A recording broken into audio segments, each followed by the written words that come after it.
Hi everyone, I'm Rob Similcare with Persona Interviews.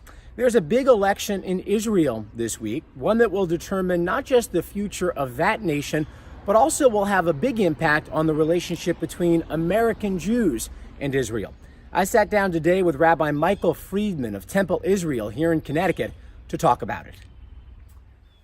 Rabbi Friedman, thank you for joining us. It's a pleasure, Rob. Glad to be here. So this is obviously a big week for Israel. What do you think Americans should know about this election? Well, Prime Minister Netanyahu has been Prime Minister now for 13 years. He was Prime Minister for 2 years in the late 90s and now the last 11 years consecutively. That's the second longest tenure that anyone's held the Prime Ministership.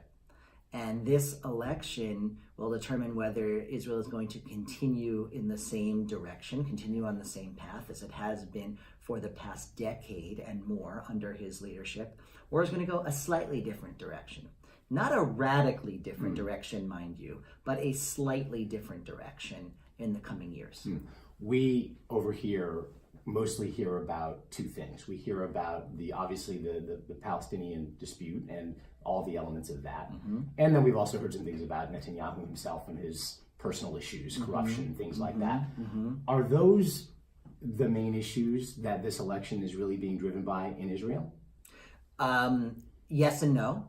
The interesting thing is that the recommended indictment that was handed down about a month ago is totally not an issue in this election. It's very interesting to me personally that is totally not an issue.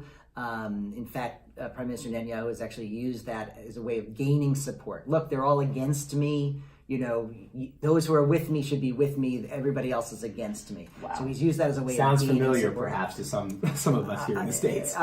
He's not the only one to have done this, that's for sure. Yeah. What's interesting, though, is that his challenger, Benny Gantz, has not used the recommended indictment as a way of promoting his own support.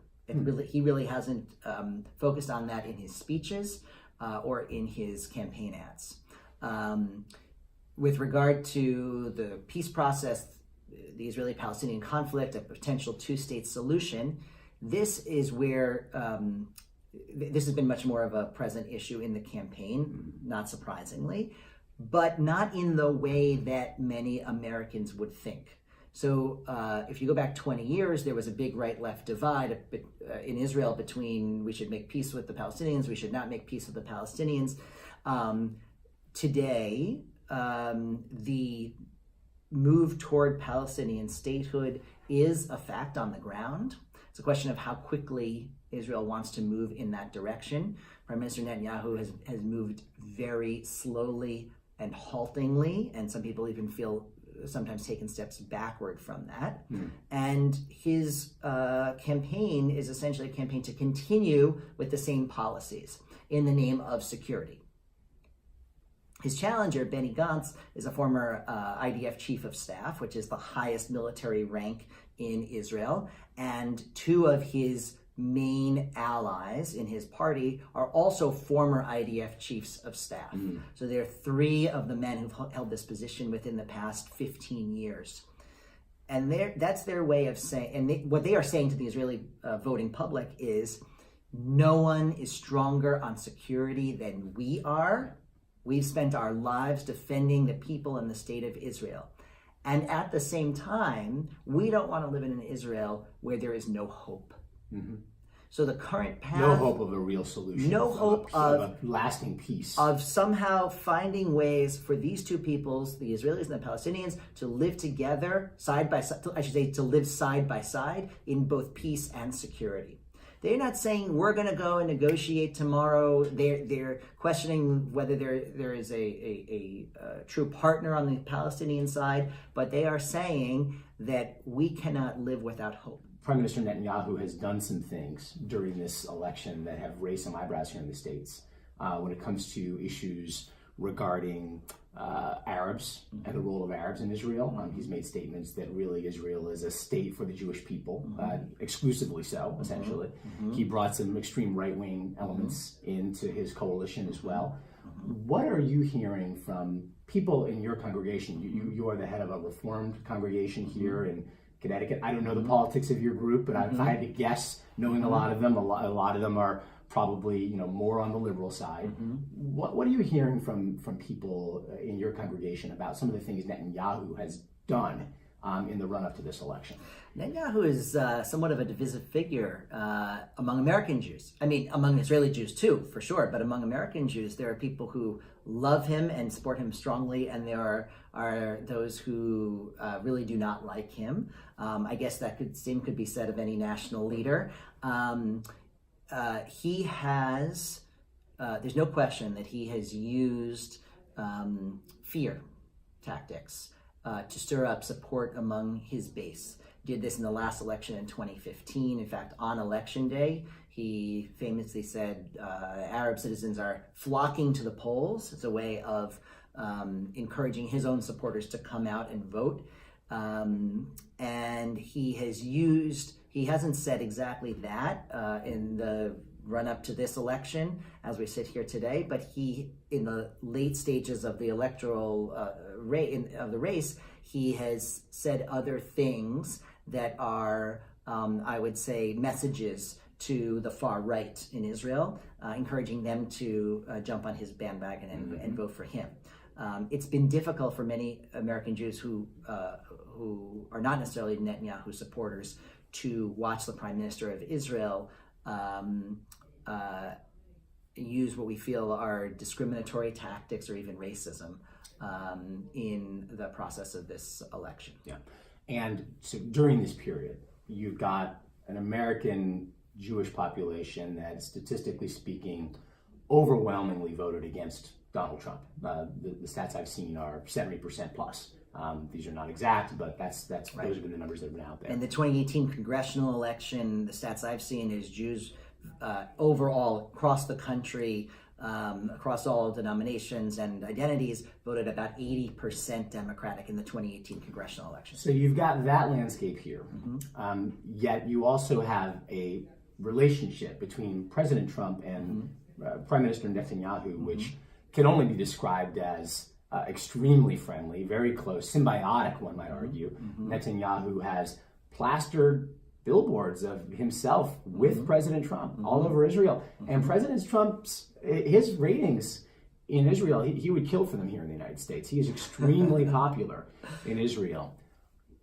What do you see coming here when it comes to the relationship between American Jews and Israel, when you've got this divergence on the issue of politics, particularly the issue of Donald Trump?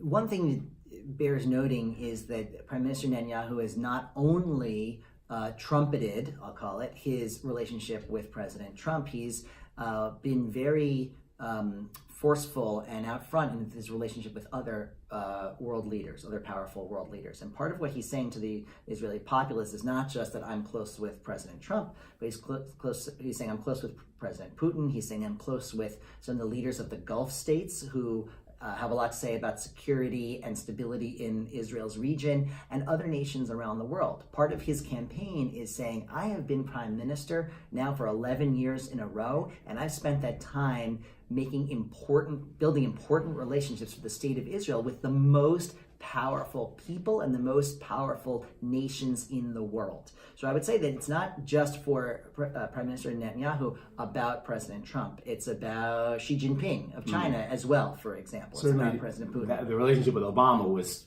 quite a different story. Well, what's interesting about that is that, yes, there was notorious friction between President Obama and Prime Minister Netanyahu, but when you speak with both people on the American side and the Israeli side who are involved in military, the State Department, and intelligence, the intelligence communities, they all said that under Obama's leadership, the relationship between the two nations was never closer and the coordination was never tighter. So there was a lot made of the relationship between the two leaders themselves, but beneath that surface, Israel and America were coordinating as closely, as I say, with international relations, with military, with intelligence, as closely as they ever did.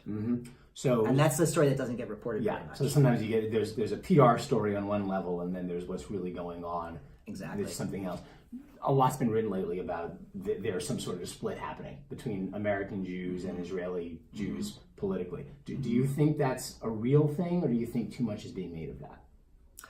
I think it's a split that's been, there's been a divergence over the past couple of decades. I don't think it's anything new. It's certainly not a result of this election. It's certainly not a result of President Trump or President Obama. I think the two communities have been diverging politically, not necessarily culturally or not necessarily ethnically, but politically for quite a while. There's a large segment of the American Jewish community that views Israel's future as dependent upon reaching a permanent and lasting settlement with the Palestinians. That segment of the American Jewish community does not see Israel moving very far in that direction, and it's frustrating to them.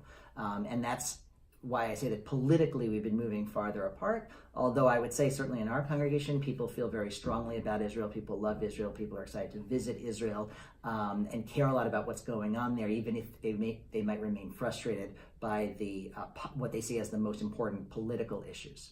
There's another important political issue that's frustrated many American Jews, which is the acceptance of religious pluralism within Israel.